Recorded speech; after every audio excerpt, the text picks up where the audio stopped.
The Great Democide Part 3.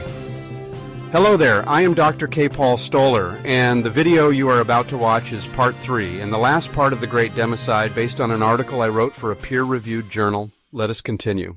However, those who successfully destroyed the possibility of using HCQ for COVID weren't done. They went after ivermectin, but not with the same success. First and foremost, data from 19 countries that participated in the World Health Organization, or WHO, sponsored African Programmed for Onchocerciasis Control, APOC, from 1995 until 2015, were compared with 35 non-APOC. In other words, APOC countries are on ivermectin. That may be why they had almost a 30% lower mortality from COVID than non-APOC countries. But what took place in India was even better. Two provinces took opposite stands. Tamil Nadu followed WHO recommendations and had the same dismal stats that the USA had, but Uttar Pradesh supplied ivermectin to its population, and 97% of the cases were eliminated.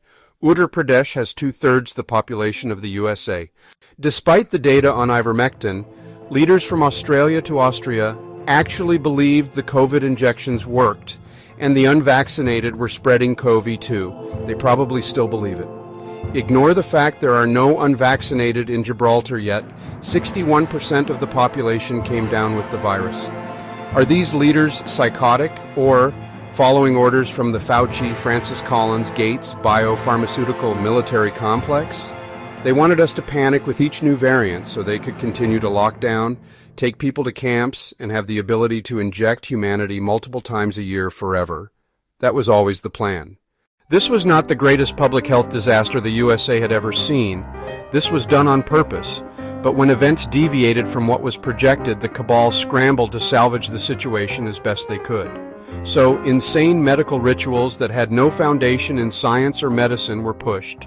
The less-than-worthless cloth masks, the quarantining of healthy, asymptomatic adults and children, the meaningless 6 feet social distancing, they pulled that ritual right out of their rear ends. Remember, those that expired were very old, fat, and had multiple medical problems. There was never any credible reason to keep children from attending school, and most lost 2 full years of education they will never be able to make up. Suicides increased, along with obesity and delays in treatment for medical problems that cost lives.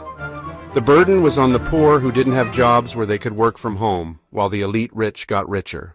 It doesn't take a degree in immunology to understand that if you have the cells in your body making a spike protein that is no longer connected to the circulating variant, not only is the vaccine worthless, it perniciously lowers one's ability to deal with the actual viral infection one may get in the real world, because one's immune system is busy making antibodies to something that is not even present, and the immune system becomes oblivious to an actual virus invading the body.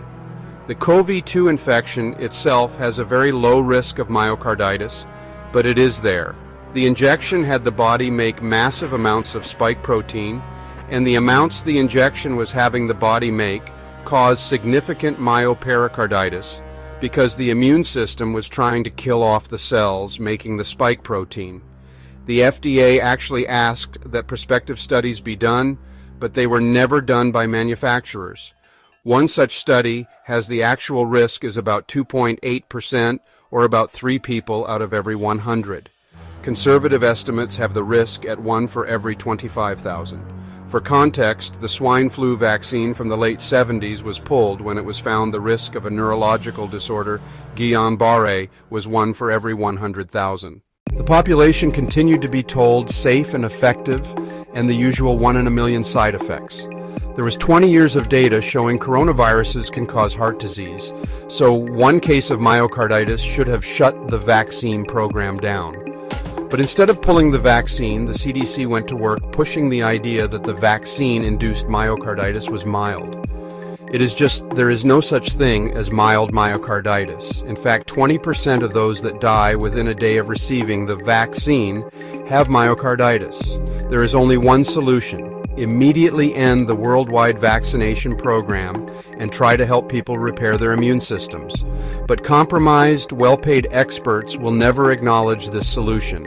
There is just too much money to be made giving everyone more vaccines. Then there is this insane groupthink that needs to be overcome. because there are people in government, medicine, and academia that have been so indoctrinated that if something is a vaccine, it is safe and effective, end of story. They shut out objective reality at all costs. Even the government's own VAERS vaccine adverse event reporting system produced a massive death safety signal.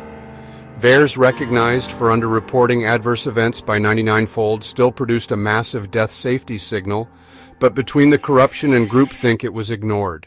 The response to this inconvenient data was to order people to get more and more worthless injections that would do nothing but cause side effects. Yet the presence of so many uninjected showed how robust natural immunity is. Still promoting natural immunity could put one on a terrorist watch list. They needed as many as possible to be injected as often as possible before the public became aware of the hidden sequelae of the injections. The control group had to be eliminated or rounded up and terminated. At least that is what they wanted to happen. Obviously, this story is not over. On their way out, the globalists will do whatever they think they can get away with to undermine and collapse civilization, including more bioweapons. They know their future is bleak and would sooner take as many with them as possible.